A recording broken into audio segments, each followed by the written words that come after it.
Ano, inatakbo ito? Mr. Speaker, totoo po ba? Medyo mainit na yung ulo niya eh. Pero kausapin ko ulit. Mainit ang ulo. We might be able to get inside and have a personal heart-to-heart talk. Anong paliwanag? Ha? Anong paliwanag? Hindi, kasi... Ano sasabihin mo, Kiko? Ano, o imbisigahan ka namin. Oh. Ganyanin mo. Hindi, sabi lang ng guard doon na a private meeting, nag-sorry siya sa akin. Sabi niya hindi makakapasok. Hindi ako makakapasok sa And I said, that's fine, you're just doing your job. And Nag-sorry ang guard hindi siya pinapapasok mga kababayan. please tell Martin Romualdez that... Yes. Sabi lang kay Martin Romualdez na Buti nga. abaltaan kung gusto niya akong kausapin last week and I'm open to having a private conversation with him. And I like Wag ka na. to congratulate him on his graduation from... Graduation! Congratulations, sagot ka na. Pero si incoming speaker, makakausap niya? Ay, hindi ko pa nakakausap. Pero nandiyan pa siya. Happy graduation! Paasa pa rin kayo. Well, there's always hope. Wala na. Prior pa ito mga kababayan. Wala nang kalaban. Hanggang ma'am. Ano mang expected mangyari mamaya sa plenary? Plenary, well, we have no expectation. Happy graduation daw, sabi niya. Whenever they elect another speaker that is... Kasi posible yung magiging bagong speaker ngayon ay yung pro-admin si Boji D. Yun nga. Ni Romualdez. Ang feeling ko pag siya yung naging speaker, mauulit yung issue na to next year kasi parehas lang sila ni Romualdez. Both Talaga? Marcos, walang mangyayari dito. Oo, talaga mga kababayan. If we elect the same people. Talaga, natupok niya. Yan ang sinasabi natin. Si Speaker Romualdez mismo ang mga kababayan, nag-appoint. Ito ang ipalit niya sa akin. Nagpalit lang ng mukha mga kababayan. Yun pa rin. Kakampi pa rin nila mga kababayan. Kaya ang sabi ni Kiko, mauulit na naman yan. Pero hindi kayo in-invite ni incoming speaker Bo JD para sa meeting today. Kasi ang daming congressman dito na... Hindi niya ako in-invite pero hopefully makita siya sa plenary. Kakasuhan na ito. About this Kakasuhan. programs and plans. At kung sakaling ma-convince niya ako na mababago niya ang administrasyon at ang House of the People. House of the Crowns. But if I deem him worse than myself, then I will still vote for myself. Even Ikaw lang mag-isa. if I'm the only one supporting myself. So, ang pangalan dito today, kaya At least minority ka. Mabibigyan mga kababayan ito ng kung automatic 'di ba minority ang kalaban. Jesus of the speaker para sana makausap si So I'm like, hi kay Martin and say, kumusta? Sige. Congratulations, bye-bye. Bye-bye na. Bye-bye, Croc. Bye-bye, Croc. Ano na?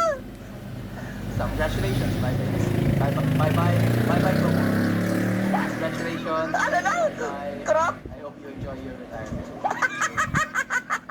success. Good. Ano masasabi mo, Roque, dito sa Yan, mga kababayan. Sana itong si Congressman Kiko ay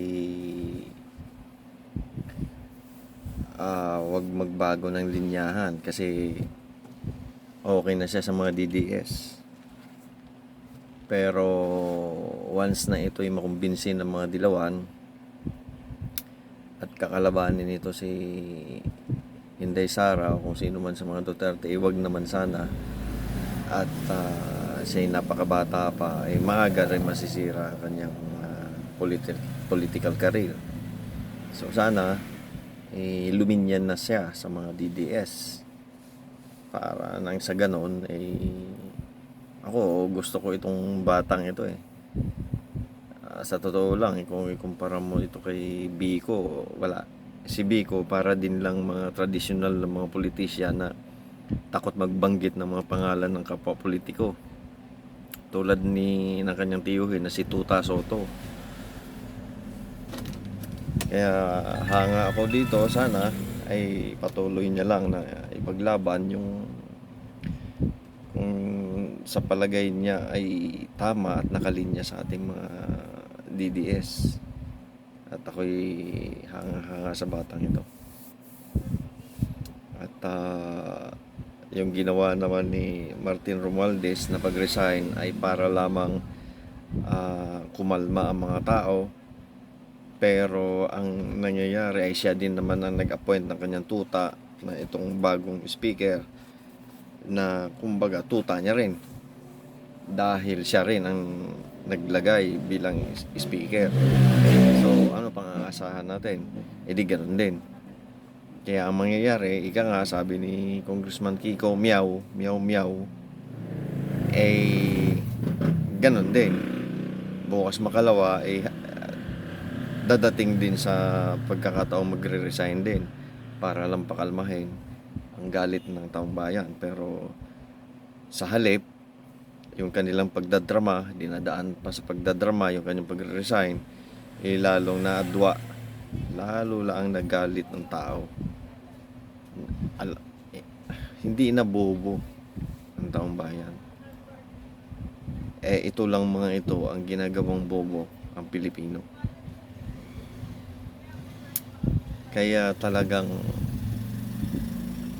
sana itong si BBM ay magbitiw na rin. At nang bumangon na ang Pilipinas sa korupsyon. Grabe. Pinaka-worst na administrasyon sa history ng Pilipinas. Mas malala pa sa tatay niya na 21 years na nakaupo. Siya 3 years pa lang, 4 years. Napakalala ang korupsyon. Bumalik na ulit ang droga, bumalik na ulit ang nakawan, lahat ng mga kriminalidad ay nagbalik na.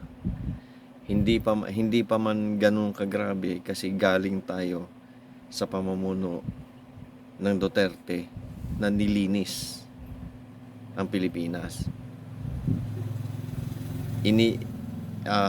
Na-eliminate lahat, hindi man lahat na-eliminate, natakot lahat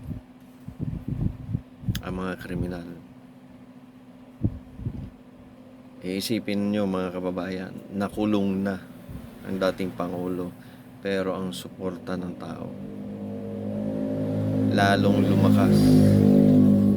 Itong sila mga Tuta Soto, kaya ito nananalo si Kiko Matsing, itong si Bam Pagpag-Aquino, itong si Lacson. Kaya ito nananalo. Nung wala pang eleksyon, hindi nila binibira si Inday Sara. Nung nanalo na, sila ngayon ang nagpo-push na may tuloy ang impeachment. Magaling silang manggamit din. Magaling din silang kumbaga gumamit ng taktika. Pero ganun pa man, malakas pa rin ang suporta ng Duterte. Dahil ang Duterte lamang ang nakikita kong mag-angat muli ng Pilipinas na nakaangat na nung panahon ni Tatay Digong, umangat na sa kabila nung mga kalamidad na dumating sa buhay ng Pilipinas. Nariyan yung pandemic, nariyan yung pagsabog ng Taal, pero nakayanan lahat yun ni Tatay Digong. Ngayon, pinabagsak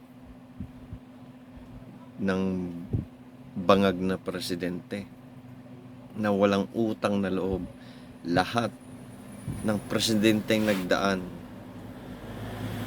ay hindi nila naipalibing ang yumao nilang ama. Pag-upo ni Duterte, wala siyang pakialam sa mga dilawan. Pinayagan niyang ilibing sa libingan ng mga bayani si Marcos Sr. Anong ginawa ng Bongbong Marcos na bangag? Pinakulong ang former president. Kaya sana itong si bangag na presidente ay mag-resign na. Pinangunahan na ng kanyang pinsan na buhaya, na Congressman Sir Romualdez. Sana siya ay sumunod na. At nang tayo makabangon na kaagad sa kahirapan, sa korupsyon, sana lang. O kaya